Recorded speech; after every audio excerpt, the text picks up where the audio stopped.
चलो बच्चों, कैसे हो सब लोग? बढ़िया ना? तो भाई अकाउंट का रिवीजन हम लोग कंटिन्यू करें ना।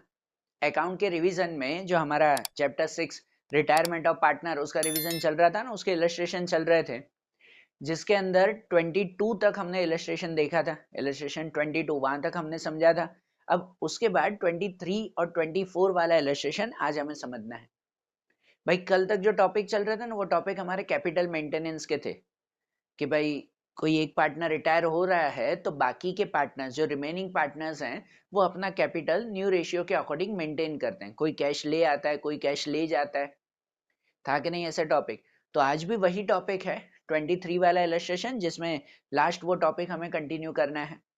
ठीक है, तो समझना है इसमें कि देखो यहाँ दिया हुआ है ना कि EFG वो तीन पार्टनर हैं। ओल्ड रेशियो दिया हुआ 433 का, उसमें से ई रिटायर हो रहे हैं, उसके रिगार्डिंग बैलेंस शीट दी गई है और एडजस्टमेंट भी दिए हुए हैं। तो ठीक है, पहले एडजस्टमेंट के हिसाब से हम शुरू कर देना। तो सबसे पहला एडजस्टमेंट दिया हुआ है कि गुडविल है 4000 की, ये न्यू गुडविल है। तो न्यू गुडविल को क्या करते हैं हम लोग कि उसमें से जो रिटायर हो रहा है उसके हिस्से की गुडविल ढूंढ कर वो बाकी दोनों पार्टनर को गेन रेशियो में बांट देते हैं हम लोग। यही ना, जो रिटायर हो रहा है वो बाकी दोनों को गेन रेशियो में बांट देंगे। तो सबसे पहले तो गेन रेशियो ढूंढना पड़ेगा। अब यहाँ देखो कि हमारा फोर्थ वाला एडजस्टमेंट है जिसके अंदर न्यू रेशियो दिया हुआ है 4:1। ठीक है ना, एफ और जी का, और ओल्ड रेशियो भी है। तो पहले अब गेन ढूंढ लेना। ठीक है ना, गेन फाइंड कर लें। पहले यहाँ पे हम ढूंढ लेते हैं कि सपोज EFG वो तीन पार्टनर्स हैं। ओल्ड रेशियो की बात करो तो वो 4:3 का रेशियो है, और न्यू रेशियो की बात करो तो F और G का 4:1 है। बराबर ना, F और G उसका 4:1 ये दिया हुआ है। E तो रिटायर हो गया। तो इसके हिसाब से अगर गेन फाइंड करें कि पहले अगर F का गेन फाइंड करें, गेन ऑफ F, तो न्यू माइनस ओल्ड करते हैं कि न्यू रेशियो है उसका 4/5 माइनस ओल्ड है 3/10। बराबर, जो अगर हम लोग माइनस करें, क्रॉस मल्टीप्लाई, 10 4 जा 40, 5 3 जा 15 और अपॉन 50। तो 40 माइनस 15 हो गया 25/50। बराबर ना, एफ का गेन इतना हुआ कि 25/50। बराबर। उसके बाद अगर जी के लिए भी फाइंड करें तो उसका न्यू रेशियो है 1/5 और ओल्ड रेशियो है वही 3/10। तो इनके अकॉर्डिंग यहाँ पर 10 1 जा 10, 5 3 जा 15 अपॉन 50। तो यहाँ पर हो गया कौन सा, -5/50। भाई माइनस में आ गया, मतलब एक सेक्रीफाइस कर रहा है। माइनस में आ गई वैल्यू, एक सेक्रीफाइस हो रहा है यहाँ पर। और अगर सेक्रीफाइस हो रहा है तो फिर पता है ना, पूरी काउंटिंग बदल जाती है। आगे भी 2-3 सम आए थे हमारे कि सेक्रीफाइस आता हो तो अब पूरी गुडविल पे काउंट करना है, टोटल गुडविल के अकॉर्डिंग उनका गेन और सेक्रीफाइस हमें ढूंढना है। बराबर। तो चलो अब काउंटिंग पूरी चेंज हो जाएगी कि हम टोटल गुडविल से अगर देखें तो टोटल गुडविल है हमारी 4000 रुपीज की। उसके हिसाब से एफ अगर देखें कि एफ का गेन हो रहा है तो उसमें 4000 का ये पार्ट के उसका गेन का पार्ट है 25/50, या कहो 1/2, मतलब उसका हिस्सा हो जाएगा कौन सा, 2000 रुपीज। बराबर ना, एफ का गेन। जी के लिए अगर हम बात करें तो जी सेक्रीफाइस कर रहे हैं तो उसमें 4000 और उसका हिस्सा अगर कहो तो 5/50। 5/50 मतलब उसका हिस्सा हो जाएगा कितना, 400। बराबर ना, ये 400 में आ जाएगा। और ई की अगर बात करें तो ई तो रिटायर हो रहा है, रिटायरमेंट के लिए 4000, टोटल गुडविल 4000, तो उसका ओल्ड रेशियो कितना, 4 है। 4/10, और 4/10 के अकॉर्डिंग करो तो 4 4 जा 16, 1600 हो जाएगा। वो ई रिटायर हो रहा है। और इनके जर्नल एंट्री कैसे करते हैं, आगे भी बताया था आपको कि जब ऐसी सिचुएशन हो तो जो गेन कर रहा है उसके डेबिट में लिखते हैं उसका हिस्सा, और जो रिटायर हो रहे हैं, जो सेक्रीफाइस कर रहे हैं, उन दोनों के क्रेडिट साइड पे लिखते हैं। बराबर, जो गेन कर रहे हैं, एफ गेन कर रहा है तो उसके डेबिट में लिखते हैं। ई और जी वो रिटायर हो रहे हैं, सेक्रीफाइस कर रहे हैं, तो उन दोनों के क्रेडिट साइड पे लिखते हैं। मतलब एंट्री ऐसे होगी कि हम लोग डेबिट साइड पे लिखते हैं premium of goodwill, premium of goodwill, और सिर्फ एफ में लिखना है जो गेन कर रहा है। एफ गेन कर रहा है कितना, 2000 रुपीज है उसका, तो यहां पर लिखेंगे हम लोग 2000। बराबर ना, और वही क्रेडिट साइड पे भी लिखें कि प्रीमियम ऑफ गुडविल, तो प्रीमियम ऑफ गुडविल ई और जी में लिखेंगे, जो रिटायर हो रहे हैं, जो सेक्रीफाइस कर रहे हैं, उन दोनों में कितना है, तो ई में 1600 और जी में 400, तो ई में 1600 और जी में 400, ये दोनों वैल्यू। भाई ये गुडविल की एंट्री हुई हमारी, बराबर। ये चीज ध्यान रखा करो कि जब भी ऐसा आता हो कि भाई कोई एक पार्टनर एक पार्टनर का सेक्रीफाइस हो रहा है, तो इस तरह से पूरी काउंटिंग करते हैं, ये नोट में रखना। चलो अब ये हो गया इसमें। तो अब बाकी में अगर देखें उसके बाद कि value of fix asset to be appreciated by 20%, कि फिक्स एसेट की वैल्यू 20% एप्रिशिएट मतलब कि बढ़ानी है। तो फिक्स एसेट कौन कौन सी है यहाँ पर, तो यहाँ पर लैंड बिल्डिंग और फर्नीचर दोनों फिक्स एसेट है, दोनों में 20% बढ़ाने हैं। तो एक एक करके इंक्रीज करो कि पहले एसेट्स में लिखो लैंड बिल्डिंग 6000, उसमें 20% मतलब 1200 रुपए प्लस करो, तो बाहर 7200 आएगा, बराबर। और जो 1200 रुपए का फायदा हुआ हमारा, वो रिवैल्यूएशन के क्रेडिट में लिखो कि लैंड बिल्डिंग 1200, ठीक है ना। अब ऐसी ही एंट्री फर्नीचर की भी, कि फर्नीचर वो भी फिर से एसेट्स में लिखो कि फर्नीचर 4000, उसमें प्लस इंक्रीज करो 800 रुपीज का, 20% मतलब 800 रुपीज इंक्रीज होगा, ठीक है ना, बाहर 4800। और ये जो 800 का बेनिफिट हुआ उसे लिखो रिवैल्यूएशन के क्रेडिट में कि भाई फर्नीचर 800, बराबर ना। भाई फिक्स एसेट बढ़ाने थे तो फिक्स एसेट दोनों हो गए ना हमारे, ठीक है। उसके बाद का एडजस्टमेंट है कि stock is to be found over valued by 10%। Stock जो है वो ओवर वैल्यूड हो गया, कि यहाँ स्टॉक दिया हुआ 6600, वो ओवर वैल्यूड है, ज्यादा है, तो उसको कम करेंगे। लेकिन भाई ये ध्यान रखा करो, जब ओवर वैल्यूड हो या फिर अंडर वैल्यूड हो तो उसकी डायरेक्ट वैल्यू नहीं लिखते, उसको सपोज करके मार्केट वैल्यू ढूंढते हैं।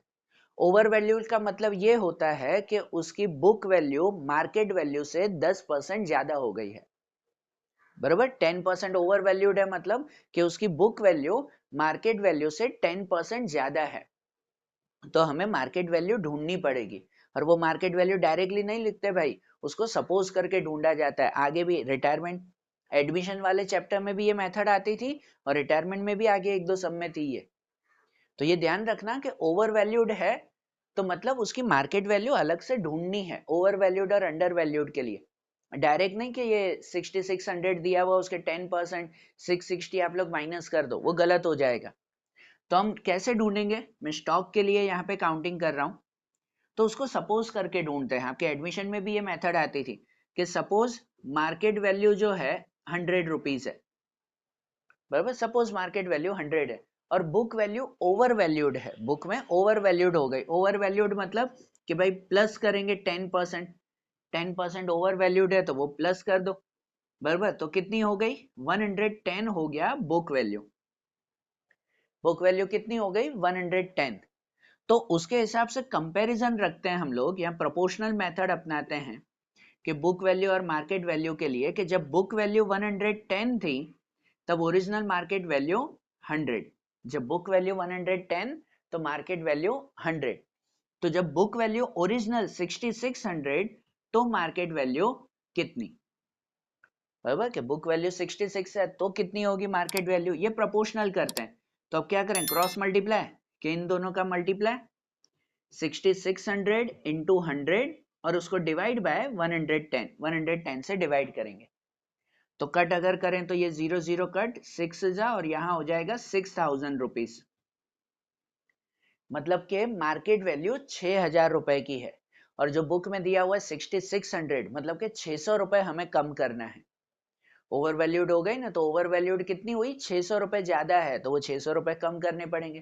ध्यान देना भाई, 600 ऐसा नहीं 660 डायरेक्ट 10% कर दो, ठीक है ना। 6000 वैल्यू मिली, तो अब आप एसेट्स में जाके लिखोगे कि एसेट्स में जाके एंट्री करोगे कि स्टॉक 6600 का है और माइनस डिक्रीज करेंगे 600 रुपीज, तो बाहर 6000 की वैल्यू होगी, जो ये वैल्यू है हमारी मार्केट वैल्यू, वो मेंशन करनी है, बराबर। ये एसेट्स में हमारी एंट्री होगी। और जो 600 रुपए का डिक्रीज हुआ है स्टॉक में, उसको कहाँ लिखते हैं, तो वो रीवैल्यूएशन के डेबिट में, कि 600 रुपए का लॉस हुआ हमारा। बता रही है समझ में, ठीक है ना। ये पॉइंट ध्यान रखना भाई, ओवर वैल्यूड या अंडर वैल्यूड हो तो ऐसे काउंट करने पड़ेगी मार्केट वैल्यू, बरोबर, ध्यान में रखना ही। तो चलो ये स्टॉक का एडजस्टमेंट भी हुआ। फिर फोर्थ वाले में तो रेशियो दिया हुआ था और 5 वाले में है कि amount due to E is to be paid in cash and cash balance of 1000 in a new firm is to be maintain. अब ये है कि जो ई रिटायर हो रहा है उसको कैश दे देंगे और बाकी कैश में भी 1000 का बैलेंस हम लोग मेंटेन रखना है कि सब बंद करेंगे तो कैश में 1000 रुपए का बैलेंस मेंटेन होना चाहिए हमारा। And for this purpose, F and G brought cash in such a way as to make their capital proportionate to new profit and loss sharing ratio. और इसके अकॉर्डिंग F और G इतने पैसे ले आएंगे या ले जाएंगे कि जिससे उसका कैपिटल भी न्यू रेशियो में मेंटेन हो जाए। बराबर, मतलब यहाँ पर कैपिटल भी न्यू रेशियो में मेंटेन रखना है, ई को भी कैश देना है जो घर से ले आएंगे और 1000 रुपए का बैलेंस भी रखना है उनको। अरे बात ध्यान, तो ये चीज समझना कि इसकी काउंटिंग कैसे करनी है। ये एग्जैक्ट काउंटिंग हमारा इलस्ट्रेशन 19 में था, 19 वाला शॉर्ट इलस्ट्रेशन किया था, उसमें एग्जैक्ट काउंटिंग थी कि जिस जिस को मेंटेन करना है पहले रफ में उसको प्लस कर देते हैं और उसको न्यू रेशियो में मेंटेन रखते हैं। चलो ये तो मेंटेन रखेंगे हम लोग पूरा, पर पहले बैलेंस शीट की एंट्री तो कर देना, ठीक है ना। पहले वो बाकी सबकी एंट्री करके क्लोज करें, फिर लास्ट में उसको मेंटेन रखते हैं। तो बैलेंस शीट में एंट्री करें कि सबसे पहले कैपिटल दिया हुआ है तीनों का 8, 5 और 2000। वो कैपिटल तो यहाँ पे लिख दें कि बैलेंस ब्रॉट फॉरवर्ड 8000, 5000 एंड 2000, बराबर। उसके बाद जनरल रिजर्व है तो जनरल रिजर्व यहाँ पे लिख देंगे कि जनरल रिजर्व बांट देते हैं ना तीनों को, ओल्ड पार्टनर को ओल्ड रेशियो में। तो कौन सा ओल्ड रेशियो, 4-3-3 के हिसाब से ये तीनों को बांटना है, बराबर ना। 2000 बांटने हैं तो मतलब कि इसको हो जाएगा 800, 600 एंड 600, है ना, 4-3-3 के हिसाब से कि जनरल रेशियो जनरल रिजर्व ये बांट देंगे। क्रेडिटर और बिल्स पेबल बांटना नहीं है, वो लायबिलिटी में लिख दो। दूसरी तरफ गुडविल दी गई है कि गुडविल ओल्ड गुडविल है तो वो भी ओल्ड पार्टनर को ओल्ड रेशियो में बांट देते हैं। कौन सी साइड बांटते हैं गुडविल, डेबिट साइड पे। तो यहाँ पे गुडविल बांट देंगे, तीनों को बांट देंगे हम लोग। 1000 है तो ओल्ड रेशियो 4-3-3 के हिसाब से वही 400, 300 और 300 हो जाएगा, बराबर। गुडविल भी हो गया, लैंड बिल्डिंग हो गया, फर्नीचर हो गया, स्टॉक हो गया। डेप्टर्स लिख दो एसेट्स में और कैश लिखो कैश अकाउंट में, कैश अकाउंट के डेबिट में, बैलेंस ब्रॉट फॉरवर्ड, बराबर ना। सब एंट्री हो गई। अब क्लोजिंग करें, अब मेंटेनेंस करें। अब क्लोजिंग के लिए भी सबसे पहले जो है वो रीवैल्यूएशन अकाउंट क्लोज करेंगे कि प्रॉफिट हुआ कि लॉस हुआ। तो देखो यहाँ रीवैल्यूएशन में देखो तो 1400 का प्रॉफिट हो रहा है ना, प्रॉफिट 1400 का प्रॉफिट।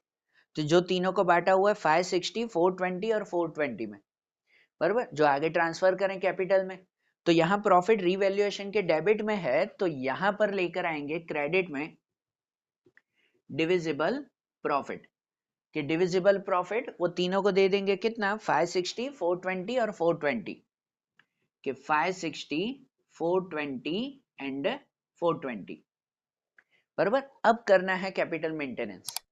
तो कैपिटल मेंटेनेंस कैसे करते हैं कि सबसे पहले तो जो रिटायर हो रहा है उसे क्लियर करो, जो रिटायर हो रहा है उसे क्लियर कर दे कि भाई यहाँ पर ई रिटायर हो रहे हैं तो उसका पहले भाई टोटल कर दो। यहाँ पर कितना हो रहा है, यहाँ 9000, ये 10400 और 10960, बराबर। 10960 यहाँ पे, यही टोटल हम लोग यहाँ पर भी लिख दें कि इस तरफ भी 10960 और उसमें से 400 हमें माइनस करने हैं तो बाकी का बचेगा हमारा कि 10560।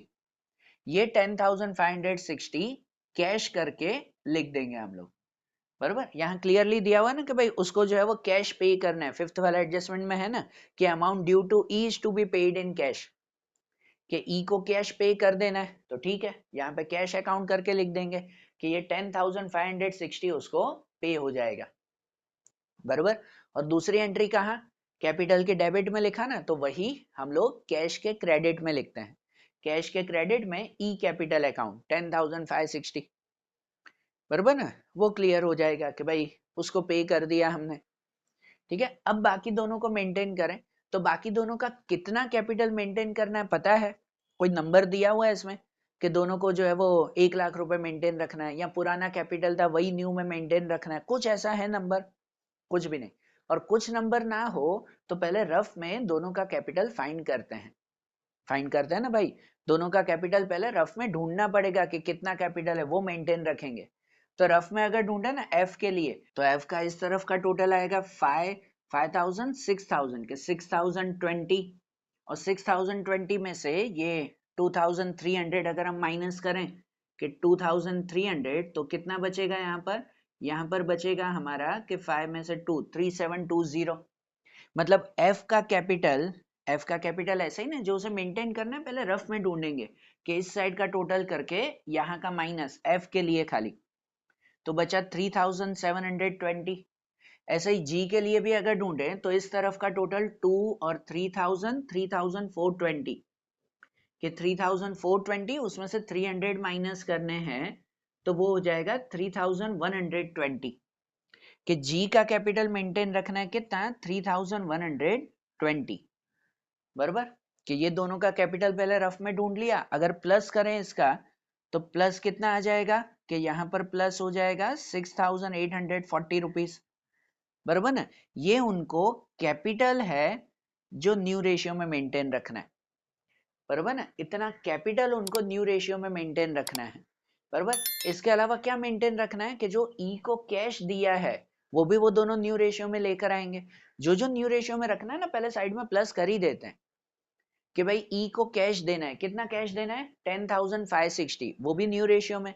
अच्छा उसको 10,560 रुपए हैं जो उसको देने हैं, उसमें से कैश बैलेंस हमारा कुछ होगा कि देखो 400 तो हमारे पास पड़ा है, तो 10,560 में से 400 अपने पास है, तो बाकी का पार्टनर कितना लेकर आएंगे, तो बाकी का लेकर आएंगे वो 10,160 रुपीज बराबर ना, जो ई को कैश देना है। ये भी पार्टनर न्यू रेशियो के हिसाब से ले आएंगे बराबर। कि देखो 10,560 उसमें से 400 रुपए हैं हमारे पास कैश, तो उतना तो पड़ा ही है ना, बाकी का ले आएंगे पार्टनर। तो 10,160 वो भी लेकर आएंगे। और इसके अलावा दिया हुआ है कि कैश बैलेंस भी 1,000 का मेंटेन रखना है, कि कैश बैलेंस भी 1,000 रुपए का मेंटेन रखना है, तो वो 1,000 रुपए भी कैश वो न्यू पार्टनर न्यू रेशियो में लेकर आएंगे। तो इन तीनों का प्लस करो, ये तीनों वो न्यू रेशियो में लेकर आने वाले हैं।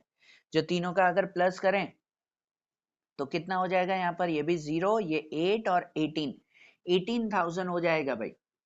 कि 18,000 उनको न्यू रेशियो में लेकर आना है कि जिससे कैपिटल भी मेंटेन हो जाए, ई को कैश भी हो जाए और 1,000 रुपए का बैलेंस भी रह जाए बराबर ना। जो जो मेंटेन रखना है न्यू रेशियो में वो सब पहले प्लस कर देते हैं। अब इसको न्यू रेशियो 4:1 के हिसाब से देखें तो 1 के हिसाब से अगर इसको देखें ना, तो 3 जा और 6 जा 3600 और बाकी इसको 14,400, मतलब कि 4:1 के हिसाब से 14,400 और 3600 ये दोनों को मेंटेन रखना है कि जिससे सब चीजें मेंटेन हो जाएगी। तो ये जो न्यू रेशियो में मिली ना हमें अमाउंट, वो अमाउंट सबसे पहले कहाँ लिख देते हैं, तो सबसे पहले यहाँ क्रेडिट साइड पे लिख देते हैं कि बैलेंस कैरी फॉरवर्ड के एफ और जी में 14,400 और 3600 कि ये दोनों का बैलेंस हमें मेंटेन रखना है। और यही बैलेंस सबसे पहले लिख देते हैं बैलेंस शीट में। बैलेंस शीट में कैपिटल लिखता है ना, कि वो कैपिटल अकाउंट करके ये दोनों का बैलेंस पहले लिख देंगे हम लोग। अरे बात ध्यान, तो ये हो गया, हर सम में ऐसे ही किया था कि ये हमने मेंटेन कर दिया। अब जो है वो प्लस माइनस करेंगे हम लोग कि कौन कितना कैश ला रहा है ले जा रहा है। अब एफ में अगर देखो किस साइड का टोटल ज्यादा है, हाँ इसी साइड का टोटल ज्यादा है, तो यहाँ का टोटल पहले कर दें। कितना हो रहा है ये, तो 14 और 2 16,000 और 700 के 16,700 इसका टोटल हो रहा है। तो वही टोटल यहाँ पर भी 16,700 और उसमें से ये 5,000 और 6,020 माइनस करना है। तो 16,700 उसमें से 6,020 अगर माइनस करें तो बाकी कितना बचेगा 10,680 रुपीज बचेंगे। कि ये 10,680 रुपीज ये वो कैश अकाउंट में लिखा जाएगा कि इतना कैश वो लेकर आएगा एफ बराबर ना। एफ न्यू रेशियो 4 के हिसाब से 10,680 रुपीज ले आएगा बराबर। और ये लिखेंगे हम लोग कहाँ पे, कैश के डेबिट में। यहाँ आया ना क्रेडिट साइड पे, तो वो कैश के डेबिट में लिखना कि एफ कैपिटल अकाउंट 10,680 बराबर। ये इसकी एंट्री हुई। अब वैसे ही जी में भी देखो कि किस तरफ का टोटल ज्यादा हो रहा है, यहाँ 39 है और वहां 34 है, तो यहाँ पे ही ज्यादा होगा कि 3900 है ना, 36 और 3 3900, यहाँ पर भी 3900 और 39 में से ये माइनस करे 2 3420, तो 39 में से 3420 रुपीज माइनस करें तो कितना बचेगा, 480 रुपीज बचेंगे, कि 480 रुपीज ये वो लेकर आएंगे, कौन, जी, कि उसमें कैश अकाउंट करके लिखा जाएगा कि 480 वो लेकर आएगा, बराबर ना, और उसको भी कैश के डेबिट में लिख देंगे, G capital account 480 rupees. Clear हो रही है बात, बराबर, समझ आई है एंट्री। और इसके बाद ये कैपिटल अकाउंट क्लोज हो गया ना, कैश मेंटेनेंस भी हो गया। अब इसके बाद आप लोग कैश अकाउंट क्लोज करो और चेक करना कि उसमें 1000 रुपए का बैलेंस ही बचना चाहिए आखिरी का, क्योंकि हम मेंटेनेंस ऐसे ही किया है कि कैश में 1000 रुपया बचे, बराबर ना। अगर नहीं बच रहा है मतलब कहीं गलती हो गई फिर से, कि भाई कैश में 1000 रुपए का बैलेंस और बचेगा ही, कि वही 1000 रुपीज बचा, फिर उसको बैलेंस शीट में ट्रांसफर करके बैलेंस शीट क्लोज करो, वो भी क्लोजिंग हो जाएगी। अरे बात समझ में, ध्यान आ रहा है ना एडजस्टमेंट कैपिटल मेंटेनेंस का, अच्छी तरह से नोट कर लेना भाई। और जैसे इलस्ट्रेशन 23 देखा, कैपिटल मेंटेनेंस का लास्ट टॉपिक हो गया। अब 24 वाला इलस्ट्रेशन देखें जिसमें एक नया टॉपिक शुरू हो रहा है, उसे समझे हम लोग अब ध्यान से, बराबर ना, ये लिख लो तो 24 वाला इलस्ट्रेशन शुरू करें। देखो अब जैसे 24 वाला इलस्ट्रेशन है ना, तो 24 के इलस्ट्रेशन में अब एक नया टॉपिक शुरू हो रहा है, जो टॉपिक है हमारा डेथ ऑफ पार्टनर का। डेथ ऑफ पार्टनर, रिटायरमेंट वाले सब इलस्ट्रेशन हो गए 23 तक, अब 24 से डेथ ऑफ पार्टनर, उसका हमें इलस्ट्रेशन देखना है। ये चैप्टर का नाम ही ना रिटायरमेंट और डेथ ऑफ पार्टनर। तो भाई ऐसे में जब रिटायरमेंट होती है तो ठीक है कि भाई उसके अकॉर्डिंग तो पूरी सिचुएशन चलती है कि भाई पार्टनर्स अपनी इच्छा से रिटायर हो रहे हैं, अपनी इच्छा से जो है वो पूरा रीवैल्यूएशन करते हैं।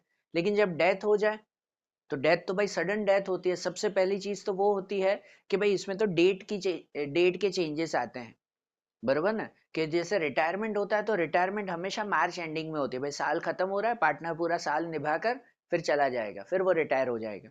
लेकिन डेथ डेथ थोड़ी है कि मार्च एंडिंग में ही होनी हो, कोई भी मंथ में हो सकती है बीच में। तो इसके लिए तो सबसे पहले तो जो अकाउंटिंग एंट्री करनी होगी वो आधे में ही करनी होगी। बिजनेस ज्यादातर रिकंस्ट्रक्शन करते हैं, सब चीजें जो है वो काउंट करते हैं, तो वो साल के एंड में काउंट करते हैं, साल के एंड में ना, बराबर ना, कि भाई मशीन की नई वैल्यू ढूंढी, लैंड बिल्डिंग की नई वैल्यू, इन्वेस्टमेंट नई वैल्यू, सब चीजें रिवैल्यूएशन करते हैं साल के एंड में। पर अगर किसी की बीच में ही डेथ हो जाए तो फिर क्या करें, तो उस वक्त तो थोड़ी फिर से पूरा फाइनल अकाउंट बनाएंगे, बैलेंस शीट नहीं बनाएंगे, बैलेंस शीट तो साल के एंड में ही तैयार होती है, बीच में नहीं। तो अगर कभी किसी की डेथ हो जाती है बीच में, तो अकाउंटिंग एंट्री के लिए सिर्फ जिस पार्टनर की डेथ हुई ना, उस अकेले का एक अलग से कैपिटल अकाउंट बनाया जाता है, उस अकेले का ही कैपिटल अकाउंट। और जितने टाइम में उसने काम किया हो, भाई सपोज नया साल अप्रैल में शुरू हुआ, 4 महीने बाद उसकी डेथ हो गई, तो 4 महीने में उसने क्या क्या काम किया है उसके अकॉर्डिंग उसे सब वैल्यू दी जाती है। उसे मतलब कि उसके एग्जीक्यूटर को, कि भाई किसी की डेथ हो जाए तो उसका नॉमिनी लिखा जाता है ना, कॉन्ट्रैक्ट जब बनता है बिजनेस में तो नॉमिनी लिखा जाता है कि अगर इसकी डेथ हो गई तो इनके परिवार वालों को ये पैसे मिलेंगे, बरोबर। तो जब किसी की डेथ हो जाती है ना, तब उस वक्त उसका अकेले का एक कैपिटल अकाउंट बनाया जाता है, और उसमें से चेक किया जाता है कि उसको कितने पैसे देने हैं या कितने पैसे उनके परिवार वालों से लेने हैं। ज्यादातर तो देने की ही बारी आती है, बरोबर ना, कि भाई कि जितने पैसे देने हो तो वो उनके परिवार वालों को दे देते हैं, या तो फिर लोन करके रख देते हैं कि उनके परिवार वालों को धीरे धीरे लोन करके हम लोग उसे पे करेंगे। बता रही है ध्यान। तो यहाँ पर वैसे अकाउंटिंग एंट्री की भी बात करें या सम की भी बात करें, तो ये जब टॉपिक आता है तो आपको जनरली पूरा सम नहीं करना, मतलब revaluation account, cash account, balance sheet, ये सब नहीं बनाना है, एक खाली कैपिटल अकाउंट बनाना है। कैपिटल अकाउंट में भी सब पार्टनर का नेम नहीं, जिसकी डेथ हो गई सिर्फ उसी का ही नेम लेकर एक कैपिटल अकाउंट बनाना होता है, बराबर ना, एक ही अकाउंट। और एक्स्ट्रा में एक लोन अकाउंट अगर उसको लोन में रख रहे हैं तो, बराबर। तो अब जैसे इलस्ट्रेशन 24 देखेंगे ना, उसमें तो खाली कैपिटल अकाउंट ही बनाना है, देखना है कि वो कैसे बनाएंगे कैपिटल अकाउंट, बरोबर। और फिर आगे के जब इलस्ट्रेशन देखेंगे तो उसमें कैपिटल अकाउंट और लोन अकाउंट वो देखना है। और हाँ भाई, एग्जाम में ऐसे क्वेश्चन आते हैं, आ सकते हैं ऐसे क्वेश्चन, कि कितनी बार हो सकता है कि चलो भाई आपको सिर्फ जो है वो ये डेथ ऑफ पार्टनर का सम पूछा जाए जिसमें सिर्फ कैपिटल अकाउंट और लोन अकाउंट बनाना है, 8 मार्क में सिर्फ ये 2 ही अकाउंट, और पूछे जाते हैं ऐसे, बरोबर ना। चांसेस भले ही बहुत कम है पर हो सकता है उसमें कि भाई बाय चांस पूछ ले। रिटायरमेंट के ज्यादातर 1 या 2 क्वेश्चन अगर आते हो तो 1 क्वेश्चन इसका पूछ लेते हैं, कम है चांसेस पर हो सकता है, तो इसलिए प्रैक्टिस तो करनी ही पड़ेगी। तो देखो इलस्ट्रेशन 24 समझे तो क्लियर ध्यान आएगा कैसे करना है। यहाँ पे देखो जैसे दिया हुआ है इलस्ट्रेशन 24 में कि एक्स वाई जेड वो 3 पार्टनर है, ओल्ड रेशियो है 5:3:2, उसके रिगार्डिंग बैलेंस शीट, और नीचे लिखा हुआ है कि जेड डाई ऑन 31/12/16, 31/12 को उसकी डेथ हुई है, दिसंबर एंडिंग। हाँ चलो आखिरी डेट इसलिए करते हैं कि भाई दिसंबर के बीच में भी कोई तारीख में उसकी डेथ हुई तो महीना तो पूरा ही गिनेंगे, बिजनेस में तो पूरा महीना गिनेंगे फिर उसमें, बरोबर ना, इसलिए मंथ वाइज है कि 31/12 को। तो पहले तो माइंड में मंथ क्लियर कर दो कि पूरे समय मंथ कौन से चलने हैं हमें। 1/4 से बिजनेस शुरू हो रहा है और 31/12 को उसकी डेथ हुई है, मतलब हो गए हमारे कितने 9 मंथ हो गए, 9 महीने हुए, कि 9 महीने की काउंटिंग करनी है हमें। कौन कौन सी काउंटिंग मैं बताऊंगा, तो उसके रिगार्डिंग आपको कुछ एडजस्टमेंट 1-2 और बैलेंस शीट है ना। पहला टॉपिक है ना ये डेथ ऑफ पार्टनर का पहला सम, सिंपल सम दिया हुआ है। अब ये जो एडजस्टमेंट बैलेंस शीट है, एंट्री सब की सब वैसे ही करनी है जो से हम आगे के सम में करते थे। पहले एडजस्टमेंट क्लियर करो, फिर बैलेंस शीट की एंट्रीज करो, गुडविल काउंट करो, सब एज इट इज काउंट करना है, लेकिन लिखना सिर्फ एक ही कैपिटल अकाउंट में। भाई जेड की डेथ हुई तो खाली जेड कैपिटल अकाउंट एक ही बनाएंगे, सिर्फ उसका कैपिटल अकाउंट पर्टिकुलर और अमाउंट के साथ, डेबिट क्रेडिट। एंट्री सबकी सब करनी है हमें, कि भाई जैसे जनरल रिजर्व बांटना होता है तो सबको बांटेंगे पर लिखेंगे खाली इसी का ही, काउंटिंग तो कैलकुलेटर में पूरी करेंगे ना। गुडविल हम लोग बांटते हैं सबको तो वो सबको बांटेंगे पर लिखेंगे खाली इसी में ही। बात समझ में आ रही है, बनाना एक ही अकाउंट है पर काउंटिंग तो रफ में करनी है पूरी, लिखना कहीं पे नहीं है, ठीक है। तो समझना, काउंटिंग करें तो ध्यान आएगा। जैसे देखो एडजस्टमेंट से ही शुरू करें, जैसे नॉर्मल सम करते हैं वैसे ही, पहले एडजस्टमेंट फिर ऊपर बैलेंस शीट। तो एडजस्टमेंट से अगर स्टार्ट करें तो यहाँ दिया हुआ है कि share of profit for the period from the closing of last financial year to the date of death on the basis of last year profit to be given. अब देखो यहाँ पे है कि भाई उसने 9 महीने यहाँ पे काम किया, उसके बाद डेथ हुई, तो भाई 9 महीने काम किया तो उसको शेयर ऑफ प्रॉफिट तो देना पड़ेगा ना, 9 महीने का प्रॉफिट तो उसको देना ही पड़ेगा ना भाई, उसने 9 महीने काम तो किया है, बराबर ना। मतलब उनके जो भी घर वाले होंगे उनको हम वो प्रॉफिट प्रोवाइड करेंगे। और प्रॉफिट कैसे प्रोवाइड करें, कि प्रॉफिट तो हम लोग हमेशा साल के एंड में ढूंढते हैं, बराबर ना, साल के एंड में ढूंढा जाता है कि भाई इस साल का प्रॉफिट कितना हुआ। तो अगर बीच में 9 महीने के बाद ही प्रॉफिट उसको देना है तो कितना प्रॉफिट देंगे, तो उसके लिए यहाँ पर मेंशन है कि भाई जो प्रॉफिट देना है ना on the basis of last year profit, कि गए साल का जितना प्रॉफिट था ना उसी के ही अंदाजे से उसको दे देंगे 9 महीने का। इस साल का प्रॉफिट तो अप्रैल में मार्च में ढूंढेंगे आखिरी में, तो 9 महीने में जब प्रॉफिट ढूंढना है तो लास्ट ईयर कितना प्रॉफिट हुआ था उसके हिसाब से दे देंगे। तो लास्ट ईयर का प्रॉफिट देखो ना, सेकंड वाले एडजस्टमेंट में 3 साल का प्रॉफिट है, 13-14, 14-15 और 15-16 का, कि 15-16 का प्रॉफिट है 60,000, तो वो लास्ट ईयर का प्रॉफिट 60,000 है, बराबर। तो 60,000 जो प्रॉफिट है ना उसमें से उसका हिस्सा दे देंगे, उसमें से उसका हिस्सा, कितना हिस्सा देंगे, तो ओल्ड रेशियो के हिसाब से, old ratio X Y Z में उसका रेशियो है 2:10 का है। तो मतलब कि प्रॉफिट जेड का प्रॉफिट अगर काउंट करें तो 60,000 का 2/10 और 9 महीने के लिए है तो मतलब 9/12, बराबर। ऐसे प्रॉफिट काउंट करेंगे, 9 मंथ का है ना तो 9/12 भी तो करेंगे ना। बात समझ में आ रही है, ये कैलकुलेशन ध्यान देना। अब अगर कट करें इसे तो कैसे कट होगा, ये 2 6 जा 0 0 कट, 6 से ये कट हो जाएगा 1000 और ये मल्टीप्लाई 9,000 होगा, कि 9,000 रुपए उसको प्रॉफिट देना है जो उसने 9 महीने काम किया है, बरोबर। ये 9,000 रुपए उसको प्रॉफिट देंगे उसके रेशियो के हिसाब से, तो कौन सी साइड पे लिखेंगे।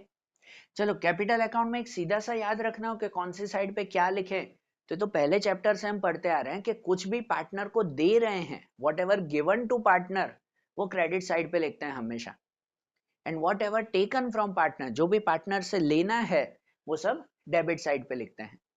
तो ये प्रॉफिट देना है ना उसको, बराबर, देना है तो यहाँ पे लिखेंगे, यहाँ पर P&L अकाउंट करके लिखो, प्रॉफिट अकाउंट करके लिखो, कुछ भी, कि भाई 9,000 रुपए उसको देने हैं हमें, ठीक है, ये प्रॉफिट देंगे हम लोग।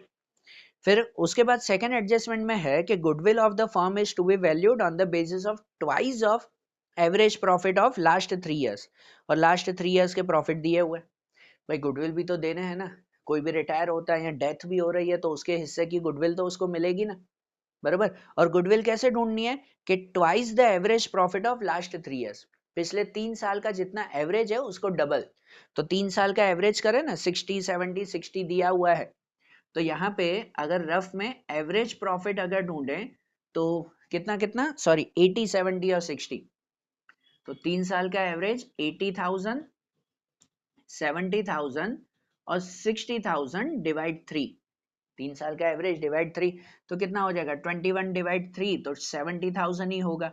और गुडविल होगी उसका ट्वाइस, तो ट्वाइस होगा मतलब कि 70,000 इंटू 2, तो वो कितना हो जाएगा 1,40,000, और 1,40,000 में से उसका हिस्सा उसे देंगे, बराबर ना, उसका हिस्सा दिया जाएगा, तो भाई जेड की गुडविल कितनी होगी, तो 1,40,000 में से उसका हिस्सा ओल्ड कितना है 2 है ना, 2/10, तो 2/10 के हिसाब से कितना 28,000, कि 28,000 की गुडविल देनी है। हाँ, और एक चीज कि गुडविल में मंथ वाइज नहीं देखते कि 9 महीने की गुडविल देनी है, प्रॉफिट था तो 9 महीने का 9/12 किया, गुडविल में नहीं, गुडविल थोड़ी होती है कि महीने के हिसाब से चेंज होती है या कुछ हो, सिंपल याद रखो, प्रॉफिट देना है, कुछ इंटरेस्ट कुछ ब्याज वगैरह देना है, कमीशन वगैरह देनी है, ये सब चीजें जो है वो 9 महीने में मतलब मंथ के हिसाब से काउंट करते हैं।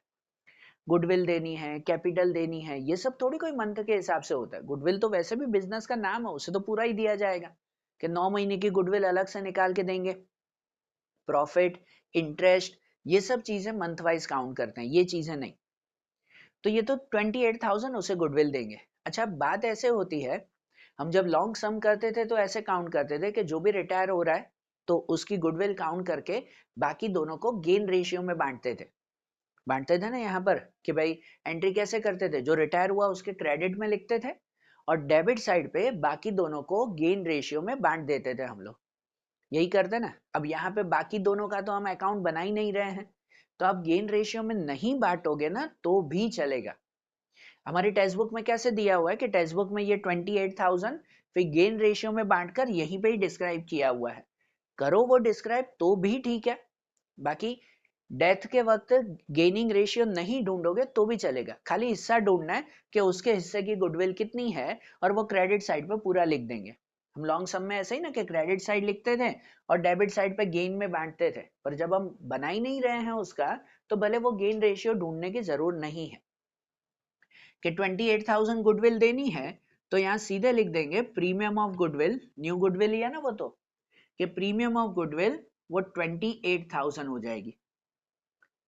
अरे बात ध्यान, बस ऐसे ही इसको गेन रेशियो में बांटोगे तो भी ठीक है, नहीं बांटो तो भी चलेगा, कोई दिक्कत नहीं है, बरोबर। तो देखो गुडविल भी बांट दी, इसमें तो 2 ही एडजस्टमेंट थे। अब ऊपर बैलेंस शीट की एंट्री, नॉर्मल जैसे एंट्री करते हैं वैसे ही, कि बैलेंस शीट में देखो कैपिटल दिया हुआ है तीनों का, पर तीनों में से यहाँ खाली जो डेथ हो रही है जिसकी उसी का ही कैपिटल लिखेंगे, कि भाई जेड है तो सिर्फ जेड का ही कैपिटल लिखें, कितना बैलेंस ब्रॉड फॉरवर्ड करके लिखेंगे यहाँ पर कितना 70,000, तो 70,000 का कैपिटल यहाँ लिखा जाएगा उसका, बरोबर। जनरल रिजर्व, तो जनरल रिजर्व तीनों को बांट देते हैं ना हम लोग, तो वो तीनों को ही बांटेंगे, पर यहाँ पर जनरल रिजर्व में सिर्फ इसका हिस्सा देंगे कि भाई 20,000 है तो 20,000 में से उसका हिस्सा 2/10 के हिसाब से कितना हो जाएगा 4,000 हो जाएगा, तो 4,000 इसको देंगे, बरोबर। बांटना सम तो वैसे ही कर रहे हैं कि जनरल रिजर्व तीनों को बांट देते हैं, पर लिखेंगे तीनों का नहीं, सिर्फ उसी का ही हिस्सा उसको लिखना है। और ये रिजर्व वगैरह भी मंथ वाइज नहीं देते, ब्याज देना हो प्रॉफिट देना हो वो मंथ के हिसाब से बदलता है, बराबर ना। बैंक भी अगर ब्याज गिनती है इंटरेस्ट तो मंथ मंथ में गिनती है, तो उसके अकॉर्डिंग उसमें ये रिजर्व हमने साइड में रखे हुए हैं, वो थोड़ी हर महीने महीने अलग कर रहे हैं, तो उसे तो पूरा ही बांट देना है जो भी बांटना है हमें। क्रेडिटर्स नहीं बांटते, वो लायबिलिटी में, पर यहाँ तो बना ही नहीं रहे लायबिलिटी, उसे रहने देते हैं। फिक्स कैपिटल भी वो लायबिलिटी, डेप्टर स्टॉक कैश ये सब लायबिलिटी में और एसेट्स में, सॉरी एसेट साइड पे लिखेंगे, उसकी एंट्री कैपिटल में आती है क्या? जो एंट्री कैपिटल अकाउंट में आती है वही एंट्री यहाँ पे करनी है ना, बाकी सबको खाली पढ़ते रहना है, बरोबर। तो स्टॉक कैश भी हो गया। एडवर्टाइजमेंट कैंपेन एक्सपेंडिचर, तो देखो एडवर्टाइजमेंट एक्सपेंडिचर हम लोग बांट देते हैं ना, कि भाई तीनों पार्टनर्स को बांट दिया जाता है डेबिट साइड पे, तो वो भी यहाँ पे बांट देंगे कि एडवर्टाइजमेंट कैंपेन एक्सपेंडिचर, तीनों को बांटने में से उसका हिस्सा, के 40,000 है, उसका हिस्सा अगर ढूंढो तो 4 2 8,000 हो जाएगा, तो 8,000 रुपीज उसका हिस्सा यहाँ पे बांट दिया, बरोबर ना, हो गया ना यहाँ पे कि भाई एडजस्टमेंट भी बांट दिया हमने, बैलेंस शीट में भी जो जो बांटना था उसको दे दिया। अब टोटल करके उसको दे देंगे कि भाई उसके जो भी परिवार वाले हैं उसको कितने पैसे देने हैं। उसकी तो डेथ हो गई, बाकी को कितने पैसे मिलेंगे अब प्लस माइनस करके चेक कर लें, बरोबर। अब सिंपल सा अगर प्लस माइनस कर ले, सिर्फ यही ना, दूसरा अकाउंट तो बना ही नहीं है हमने, तो खाली इसी का ही क्लोज कर दें। कितना हो रहा है यहाँ पर, तो 79, या ऐसे ही अगर हम क्लोज करें तो यहाँ पे 7 और 4, यहाँ पर 21, ऊपर 2, तो 4 और 11, 1,11,000 यहाँ पर हो रहा है, बरोबर ना, 1,11,000। यहाँ पर भी वही लिखेंगे कि 1,11,000 और उसमें से 8,000 माइनस करें तो बाकी 1,03,000।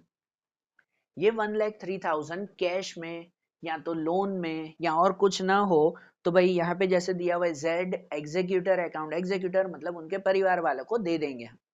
अब यहाँ कैश अकाउंट लिखो तो भी ठीक है, लिखा हो कि लोन में रखना है लोन अकाउंट लिखो तो भी ठीक है, और जेड एग्जीक्यूटर अकाउंट भाई उनके घर वालों का नाम तो भी ठीक है कि जेड एग्जीक्यूटर अकाउंट 1,03,000 कि ये उसको पे कर दिया, बराबर। ये हमारा सम हो गया, बराबर ना। जब डेथ होती है ना पार्टनर की तो सम पूरा ही करना है हमें, जैसे हम नॉर्मल करते थे, सब चीजें वैसे ही चली हमारी, सिर्फ यहाँ बनाते कैपिटल अकाउंट ही है और उसमें आखिरी में देखते हैं कि कितना बचा है, बराबर ना। इतना ही आता है आपको 8 मार्क में। हाँ एक्स्ट्रा आता है कि सपोज इतना बचा तो उसको लोन बनाकर लोन अकाउंट में मेंशन करो, तो वो अलग से एक लोन अकाउंट बनाते हैं, पर वो नेक्स्ट सम में आएगा। तो आज ये नोट कर लो 24 इलस्ट्रेशन, अच्छी तरह से देख लो कि डेथ हो रहा है तो कैसे काउंटिंग रहती है। कल से 25 वाला इलस्ट्रेशन देखेंगे हम लोग, बराबर, जिसमें इसके साथ साथ लोन अकाउंट भी हम लोग तैयार करेंगे, ठीक है ना। चलो भाई।